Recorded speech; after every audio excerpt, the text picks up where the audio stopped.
Nah, saudara, minggu lalu kita sudah memahami bagaimana Yesus menjadi satu-satunya penebus. Dia yang adalah manusia sepenuhnya, fully human. Manusia yang tidak berdosa, tidak bercacat, sempurna, dan satu-satunya pribadi yang layak untuk menebus manusia berdosa. Nah, saudara, sekarang kita diperhadapkan pada pertanyaan, mengapa Yesus, penebus itu haruslah Allah sepenuhnya, fully God. Saudara, di dalam kehidupan dan pelayanan Tuhan Yesus, kita bisa melihat di dalam catatan Injil, bagaimana Injil mencatat Yesus adalah Allah sepenuhnya. Klaim-klaim bahwa Yesus adalah Allah sepenuhnya. Saudara, misalnya di pembukaan Injil Yohanes, kita bisa melihat bagaimana Yesus dinyatakan sebagai Sang Firman yang telah menjadi manusia. Dan keberadaan dia sudah ada sejak kekekalan bersama-sama dengan Allah Tritunggal. Dia telah menjadi manusia dan diam bersama-sama dengan manusia. Saudara, di bagian lainnya dicatat bahwa Yesus menyatakan dirinya dan Bapa adalah satu. Dengan demikian Yesus dan Bapa adalah satu esensi, satu hakikat, yaitu Allah. Dan saudara, bahkan fakta ini, Yesus adalah Allah, keluar dari mulut orang-orang Yahudi yang menghujat Yesus. Nah, saudara, di bagian Alkitab lainnya, misalnya di surat dari Paulus kepada jemaat di Kolose, juga dicatat di sana bahwa keutamaan Yesus adalah membuktikan bahwa dia, di dalam dia telah diciptakan segala sesuatu. Dan kita tahu yang menciptakan segala sesuatu di semesta ini adalah Allah. Di kitab Wahyu juga dicatat bahwa Yesus adalah Alfa dan Omega, yang pertama dan yang akhir, yang sudah ada, yang ada dan yang akan datang, yang maha kuasa, yang kekal. Saudara, sifat-sifat ini hanya dimiliki oleh Allah dan ada di dalam diri Yesus Kristus. Yesus adalah Allah sepenuhnya. Kita sudah jelas dengan klaim identitas Yesus. Siapa Yesus yang adalah Allah sepenuhnya? Namun saudara, berikutnya kita juga perlu memahami mengapa harus Allah.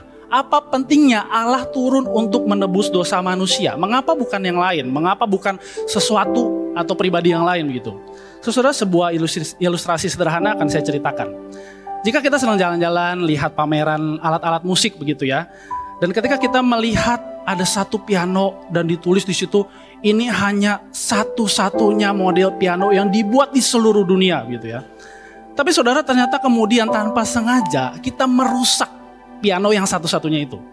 Dan karena panik, kita kemudian bilang ke panitia, aduh, saya akan panggil tukang gitar untuk membetulkan piano ini. Saudara, tentu tidak logis. Tidak mungkin seorang ahli gitar membetulkan piano yang satu-satunya ada di dunia itu. Karena saudara, yang bisa membetulkan piano yang rusak itu hanya pembuatnya sendiri. Saudara, saya kira begitu juga dengan dosa manusia, dosa kita.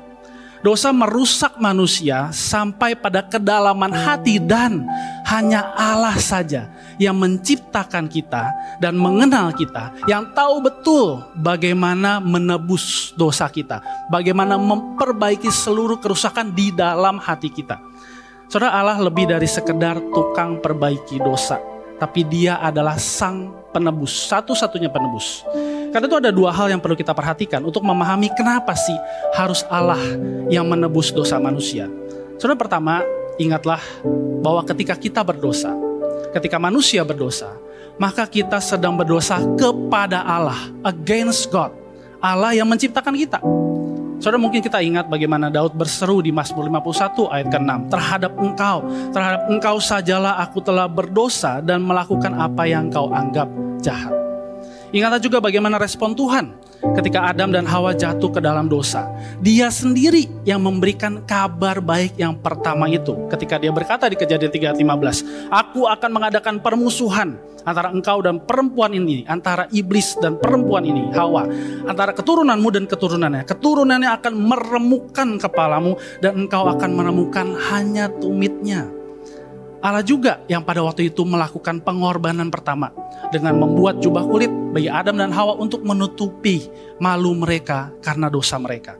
Dengan demikian, hanya Allah saja yang mampu untuk mengampuni dosa manusia, karena dia tahu betul siapa kita yang adalah ciptaannya. Nah, saudara, yang kedua, hanya Allah yang tahu seberapa besar harga dari penebusan dosa itu, dan hanya dia yang sanggup untuk memenuhinya. Di dalam kehidupan Allah Tritunggal yang saling memberi itu, ketiga pribadi ini tahu betul bobot harga dari kekudusan, kemuliaan, kasih, semua sifat atau atribut Allah. Maka ketika dosa merusak kehidupan manusia, ciptaan Allah, dan membuat Allah murka Allah menyala-nyala, maka hanya Allah sendiri yang tahu betul bagaimana mewujudkan keadilannya terhadap dosa. Dan di saat yang sama dia menunjukkan kasihnya kepada manusia berdosa, tanpa berkompromi dengan sifat-sifatnya yang lain. Saudara, Allah mewujudkan kasihnya yang menebus. Dan harga penebusan itu dibayar lunas, sempurna, tanpa cacat melalui Yesus Kristus, Tuhan dan Allah kita, yang adalah Allah sepenuhnya dan juga manusia sepenuhnya. Karena Yesus adalah Allah sepenuhnya, maka dia tidak hanya tahu harga dari penebusan itu, tapi dia juga punya otoritas untuk pengorbanan yang dia lakukan, untuk memenuhi tuntutan keadilan Allah sekaligus menunjukkan kasih Allah yang besar. Seperti yang dicatat saudara di dalam Injil Yohanes pasal 10 misalnya, ayat ke-18. Ketika Tuhan Yesus berkata, tidak seorang pun dapat mengambilnya dari aku, melainkan aku memberikannya menurut kehendakku sendiri. Aku berkuasa, aku berotoritas, kata Yesus, untuk memberikannya dan berkuasa kembali untuk mengambilnya. Inilah perintah yang kuterima dari Bapakku. Dan Tuhan Yesus juga berkata ketika dia di atas kayu salib, ya Bapa, ke dalam tanganmu kuserahkan nyawaku. Dan dengan perkataan itu dia berkata juga, sudah selesai, sempurna penebusan bagi manusia berdosa. Nah saudara, bukankah gereja Tuhan dari dulu sampai sekarang menyaksikan akan penebusan yang Allah lakukan ini, kemenangan Yesus atas maut. Ketika Paulus berkata dalam 1 Korintus 15, maut telah ditelan dalam kemenangan. Hai maut, di manakah kemenanganmu? Hai maut, di manakah sengatmu? Sengat maut ialah dosa dan kuasa dosa ialah hukum Taurat. Namun syukur kepada Allah yang telah memberikan kepada kita kemenangan melalui Tuhan kita, Yesus Kristus. Inilah Yesus, Tuhan dan Allah kita, penebus kita. Klaim kealahannya, keilahiannya sudah dia buktikan. Pengorbanannya untuk membayar harga dari dosa kita sudah dia lakukan dengan sempurna, tanpa cacat, sesuai dengan kehendak Bapa, sesuai dengan rancangan keselamatan yang sudah Bapa buat sejak kekekalan. Karena itu tidak ada lagi yang perlu kita ragukan kepada Allah yang seperti ini. Saudara, saya mengajak kita untuk mengambil sikap doa dan merespon kepada pengajaran katekismus hari ini.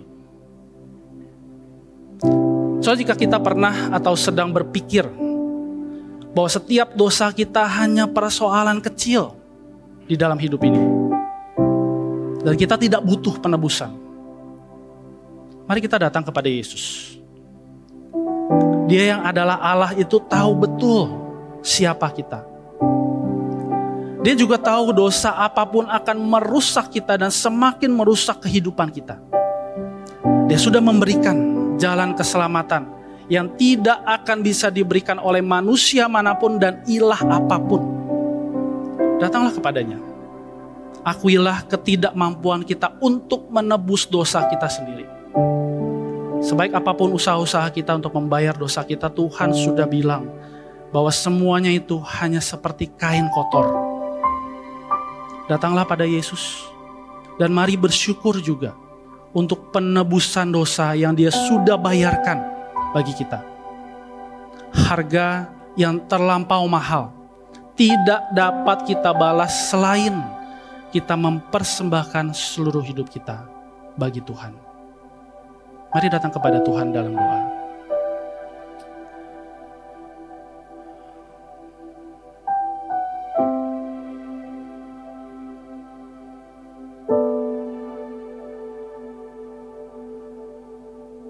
Kami bersyukur memiliki Allah seperti Engkau.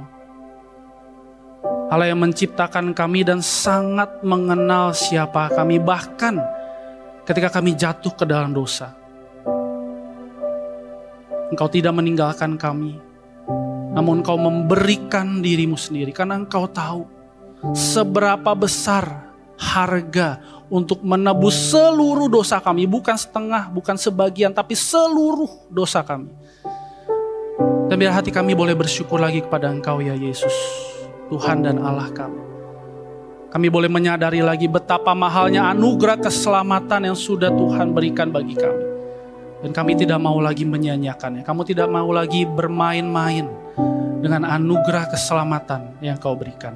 Tolong kami Tuhan untuk hidup hanya bagi Tuhan. Terima kasih Tuhan. Dalam nama Tuhan Yesus, penebus kami yang hidup, kami berdoa. Amin.